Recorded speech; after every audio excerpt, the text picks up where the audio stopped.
Welcome to the Website Success Show, the podcast dedicated to helping women in business get more traffic and sales through their website with less reliance on social media and paid ads. I'm Jules White, the founder of the Website Success Hub, and I love helping local and online businesses make more money through their existing website. If you have a business you love but you don't like the way your website performs, then this is the show for you. Hi, welcome back to the Website Success Show. It's Jules here, and I am here to help you get more traffic and make more sales through your existing website. So one of the problems that I solve for my clients is clarity and focus, knowing what to prioritize first so you stop wasting precious time and instead start building visibility that lasts for your business. I've had a few conversations this week with business owners who are feeling confused about what to do with their website. They maybe have made a few mistakes, made a few poor choices where they just didn't know what they were signing up for. And this is one of the things that's my mission in my business, to help prevent women, especially, from making bad website decisions and making decisions about their website that they then regret at a later date.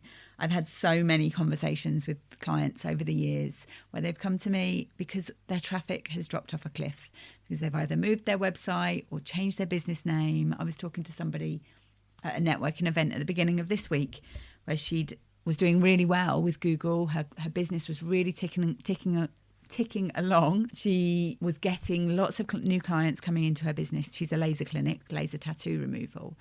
And she then decided to change her business name, and then her traffic dropped off a cliff, and she's still sort of recovering from that decision to actually making those changes to her business. So I love helping people to actually know what to focus on first. There are so many shiny objects out there. There are so many things that we're told we need to be doing in our business, like social media, which is a big one that I want to help people understand that there is an alternative. Social media is optional. I actually broke up with social media a couple of weeks ago, 3 weeks ago, I think it is now.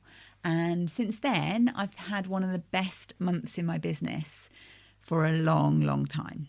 So I think this is definitely a sign from the universe.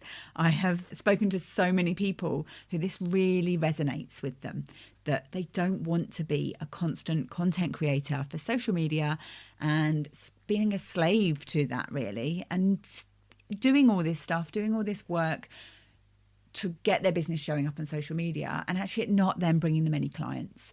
Ultimately, this is all about making your website and making your online presence work for your business and actually do a job.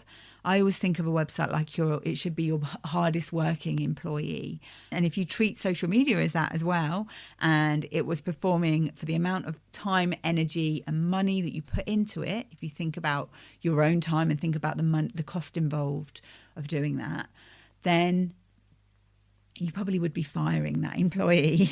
You certainly would be thinking about some performance enhancements that you could use to, sort of like they'd be on a PIP plan or something, wouldn't they, if they were performing the way that social media often performs in your business. If you want to listen to a little bit more about my decision to break up with social media, then you can go back and listen to episode 119, what happens when social media is no longer part of your marketing strategy. It's just all about why I actually made that decision and what it means for my business, really. And it's been interesting, definitely, over the last few weeks. I've had a few times where things have popped up and I've thought, oh, how do I need to handle that slightly differently? Things like connecting with people when I'm actually out networking. But what I've started doing now is getting people's numbers, like connecting with them on WhatsApp, getting them to send me a message on WhatsApp, rather than just almost gathering people that you're connected with.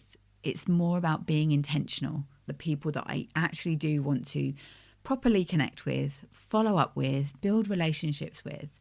And who knows, if there's people that I meet that I don't then immediately follow on social media, but our paths cross again in the future, maybe that's when it will turn into a conversation about how we can help each other, or how they might be able to benefit from my services, or how, there's so many things that I honestly believe that if my paths meant to cross with somebody again in the future, then that will happen.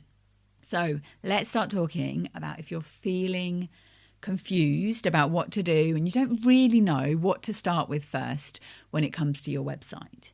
If you go in and you have a little tinker, you play around with it, and then you never really feel like you're actually making progress, or if you don't even know what your website is doing or isn't doing for your business, if you're not even sure what your website is showing up for on Google or in AI search, whether you've got any traffic coming to your website or not, then this episode should hopefully help you with that.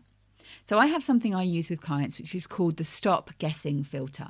And this is a process I go through when I'm doing audits, when I'm helping people in a power hour, when I'm consulting with people, even when I'm just having a conversation with people. I'm always running through this filter, really.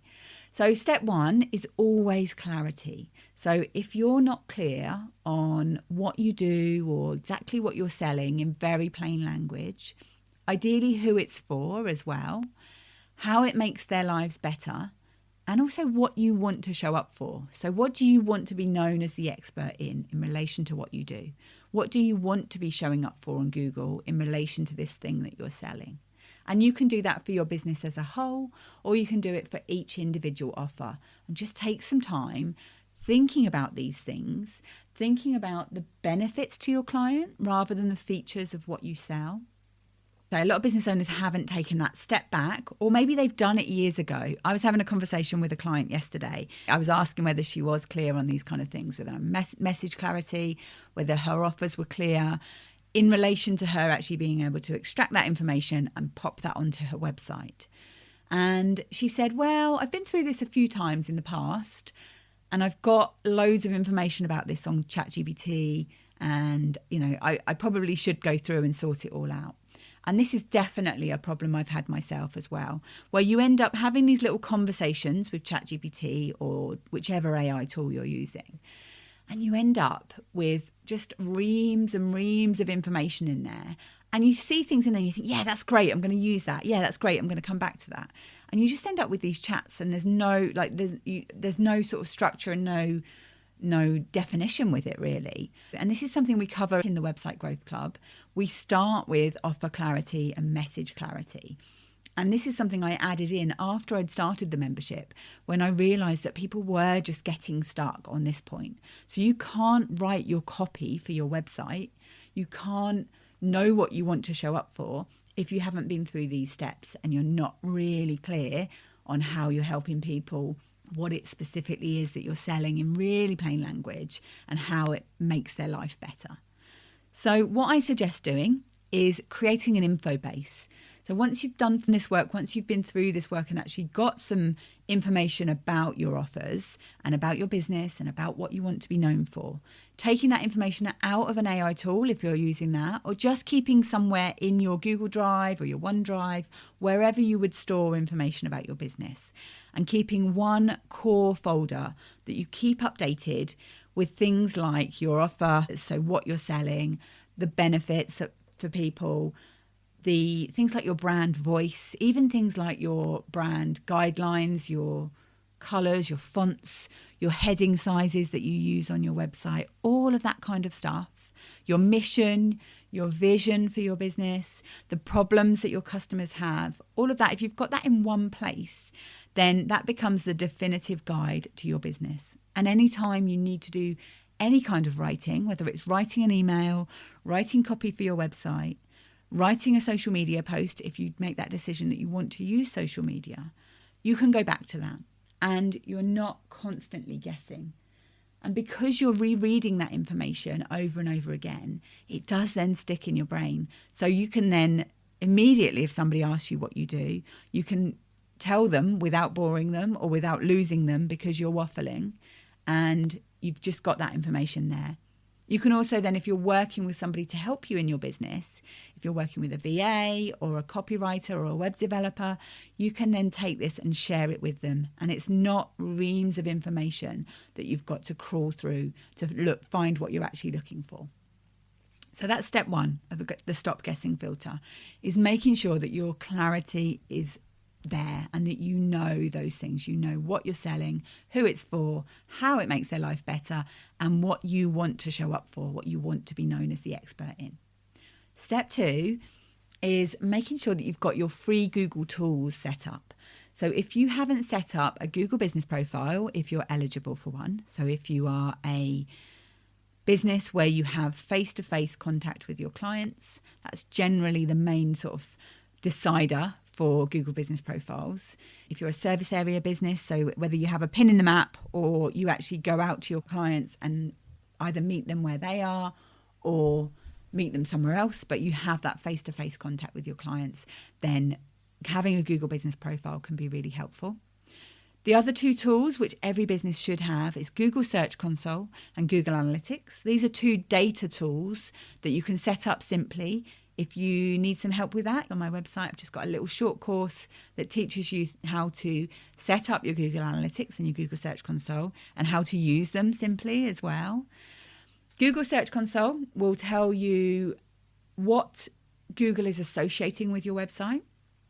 You can submit your sitemap in there so that Google can understand what pages exist on your website, how they relate to each other, and then Google has the ability then to put your pages into its index so that your pages actually show up in search. And what you can also do in there is you can see over time, you'll see what search terms Google is associating with the different pages of your website. And more importantly, what it's not. So you can then look for opportunities. If you know you have a particular thing that one page of your website should be showing up for, and it's not, you can go in and add some more copy into that web page. You can start talking more on that web page about the thing you want it to actually show up for. You can also see in there if your pages are competing with each other. So if you've got two pages of your website that are showing up for roughly the same amount of impressions, which is the number of times you've actually shown up in a Google search somewhere, it could be on page 100, and the number of times you've got people clicking through to your website for that particular search term. If that's roughly the same for more than one page, that's a really good signal that Google is confused about which is the best page to show up for this particular search term. And that means that your content is competing against itself, basically. So you can use it for that. You can see if there are any errors on your website, if there's anything that's actually blocking Google from showing up some of your pages as well. And then Google Analytics is a tool that will tell you where people have come through to your website from. So if they've come to you from social media or from Google, you'll start to see AI tools appearing in Google Analytics. So you might see that ChatGPT is sending you some traffic. Things like emails, your Google business profile. If you're using paid ads, you might see it coming through from there. So that will actually tell you what you're doing in your business, whether that's actually driving traffic to your website. When I dive into this with clients, this is often a bit of a light bulb moment when they see the traffic that's coming to their website from social media versus the amount of time and energy they're spending on there, and then how long those people are actually averagely spending on their website. So it's one of those things that quite often that is the moment that people say, yeah, I need to focus on other things that are actually making a difference to me in my business. So if you haven't got those free tools set up, that's the next step. So once you're clear on your message and offer clarity, get those tools set up. They're amazing free tools from Google that can really help you to start increasing your traffic and to start showing up more for the things that you want to be showing up for. Step 3 in the stop guessing filter is thinking about what your main visibility asset right now is. Ideally, it's your website. I always love people focusing on content they own first. And if you haven't done the work on your core pages of your website, so your homepage, your about page, your sales pages for your most profitable products and services, if you haven't done the work in optimizing those pages and making sure that they're going to show up for the things that you want them to, then that's the first place to start, really. I would have a little caveat with this, that if you're a local business and you have got a Google business profile and you haven't optimized that, even though it's something that you don't own, it can be really, really powerful for local businesses. And optimizing your Google profile and doing the work that you need to do around that can then sometimes help you with optimizing those core pages on your website. So when you explore things like the categories in Google Business Profiles, the services that are available in there, and some of the other things you'll see in the back end of your Google profile, then that can sometimes just really be, and again, light bulb moments that I often see with clients when we go through this work, that can then help you to add the right words, basically, to add the right words to your website that are going to help you show up in clear, plain language for the things that you want to show up for. I offer this as a service. So I have my Google Business Booster service, which is a done with you session where we actually go through and optimize your profile together. And if you're feeling like you really need that local visibility and you haven't done this work on your Google profile, then that's a really great place to start. I'll pop the link to that in the show notes. You can have a little look on my website and just let me know if you'd like to book one. You can go directly book it yourself if you want to. And we'll spend a few hours together on Zoom just going through and optimizing your Google profile so you get it done. And that can make a massive difference to your business. If you're thinking about other visibility assets, a podcast can also be a great way to really get your business visible. So once you've optimized those core pages of your website, you're going to need to create some content. And that can be blogs, potentially. I think for local businesses and for service-based businesses, that case studies can often be a lot more powerful than blogging to begin with. So the great thing about that is then you can talk about the results that you've got for your clients. It helps to build your authority in what you do as well. Just even simple case studies can be really helpful, especially if you're trying to build up that local traffic, because if you've worked with a client in a particular area, or if you're in a particular area and a client has come to you, you can add in those local keywords within that case study, and that can really be powerful for what you do. But what you can also do, if you're not thinking about writing additional content for your website, then a podcast can be really helpful in terms of creating content that is long-term, it's long form, so not short-form content like reels and social posts. It's something that you can help then to get your authority across and just really build your audience in a way that's sustainable for your business. So you own your podcast. My podcast is built on a platform called Buzzsprout, which is a fantastic platform. If you're considering podcasting, I would highly recommend giving it a try. You'll find a link in the show notes. But if Buzzsprout went away tomorrow, I could take all of my episodes and move them somewhere else. So it's content that I own in a way that something like YouTube isn't. Now, YouTube can be great for building visibility as well, but you don't own it. So there's always that risk of your account going away in the same way that there is with your Google Business Profile as well, unfortunately. And that's why I would always say to think about your website as the hub of your business. So that's the bit that you put your real focus on. That's the bit that if everything else went away, you've done the work on your visibility, you've done the work on your SEO, and your website is always there bringing clients and bringing customers into your business all of the time. And that's the goal with working on your SEO, is that your website is out there working for you when you need it to be. So thinking about your visibility assets and then actually going through and, as I say, optimizing them. So that's the next step. Step 4 of the stop guessing filter is actually optimizing that visibility asset that you're thinking of. So as I say, with local businesses, sometimes that can be working on your Google Business Profile first. So claiming and optimizing your profile.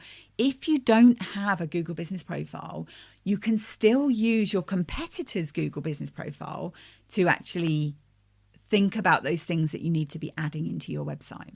So you can go and spy on your competitors. And I talked about this back in episode 116, how to get found on Google by local clients. Now, even if you can work with anyone, anywhere, I would still suggest to do some local optimization, because unless you are in Jamaica and you're selling ski wear, then there are going to be people in your area who could benefit from what you sell. And I think we often forget about that or ignore it. And actually, that can be a really great way to stand out.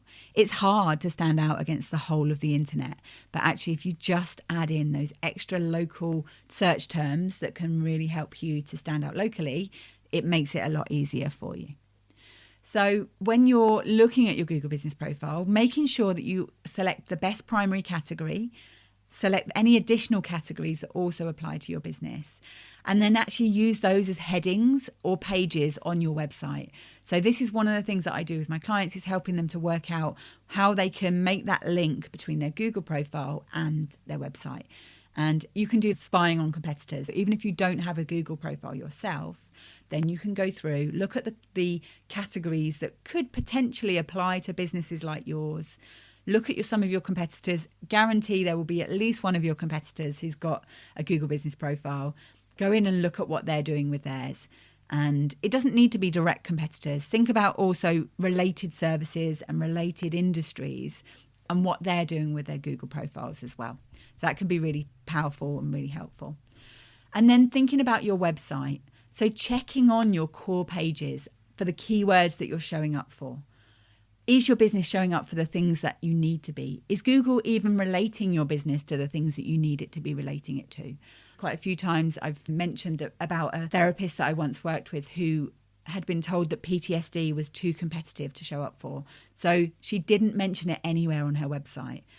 And yes, she's not going to be showing up if somebody's just typing PTSD into Google, because there's however many million search results around that. But she definitely could be showing up for PTSD specialist in her area, or PTSD related blogs and things like that. You know, she could definitely create some content around that. But if she never mentions the word PTSD anywhere on her website, then how is Google going to know? How's anybody going to know? How are people going to know when they come through to her website that that is the thing that she's amazing at helping her clients with and that she is a specialist in? So there's a few ways that you can check your core pages and see what they are actually showing up for. And as I say, more importantly, what they're not. There is the Ubersuggest Google Chrome plugin. So this is something you can go into Google Chrome and you can go to the Chrome store and install this plugin. It's not something that you need to pay for. It's not something you need to sign up for. So that there's Ubersuggest has got its own website that you can sign up for. You don't need to do that. Literally just go and get this plugin, visit your website and click on the icon to fire up the plugin. And then it will tell you important things about that page. So it will tell you some of the keywords that page is being shown up for, the amount of traffic that page is getting. And the data on this isn't always 100% accurate, but it will just give you a bit of an idea. If you've got your Google Search Console set up, which you definitely should, go into that and have a look at that particular page. So if you're thinking about your home page or thinking about one of your sales pages, have a look at what queries, which is the search terms, Google is actually associating with that page. And then also another little Google Chrome plugin called AIO SEO. This is a great plugin for helping you to understand whether you've set your pages up properly. I've talked about this lots of times. You can go back and listen to episode 109, which is Back to Basics, how to get your website showing up on Google. And I talk about some of these things that you just need to make sure you've got in place. Things like your page titles and your page descriptions, having your page structured in a way that it makes sense, the hierarchy of your headings in your page, making sure you're using appropriate headings in your page, making sure there's only one H1 heading and you actually mention the thing that you want that page to show up for. All of those kind of things, you can just go through and do those checks and make sure that you've actually got these things in place. And once you've done that for your homepage, then you'd think about doing it for your most important, most profitable product or service. Then you'd think about doing that for your about page and maybe even your contact page. You do it to a certain extent. Realistically, your contact page is probably not going to be one of your strongest pages to show up in the Google search results. But that doesn't mean to say that you shouldn't do these things. These are the basics that you need to do with all of your pages on your website. Make sure that they're set up well, the structure is right, that you're actually telling Google what this page is all about. And also then linking those pages together as well. So making sure that your homepage links through to your services pages, links through to your most important blogs if you are blogging, links through to things like your Google Business Profile. So if you've got reviews on your website, make sure you link to your Google Business Profile and vice versa as well. So you're building up those links between your content. Before you start creating a load of content for your website, you're thinking about it strategically and thinking about, what do I need to add into my website that helps to show me as the expert in what I do? So I hope that's helpful. That's the filter I run through with clients. We basically just come back through this regularly. So if you're ever feeling stuck, you can go through and just check these things and make sure that you've actually optimized the things that you need to help you to show up on Google and in AI search. And it doesn't have to be difficult. It can often feel like it's really overwhelming. And I talked about this back in episode 108, about why your website often feels so overwhelming and how to make it easier. I talked about the 3 brain modes that we need to separate, really, to make sure that we're not just overwhelming ourselves, where we're trying to create the strategy, write the copy, and implement it all in one sitting, and then wondering why we feel so overwhelmed. So I really hope this has been helpful for you. I hope it helps to give you a bit more clarity around what to do next. And if you are feeling stuck, then there's a few ways that I can help you. You can come and join the Website Growth Club, which is my membership, which helps you to get your website working for you. So we have things in here like the Offer Clarity Wizard, the Message Clarity Wizard. We have blueprints that can help you to know what you need to add to your web pages to actually help you show up. And there's support in there. We do co-working calls.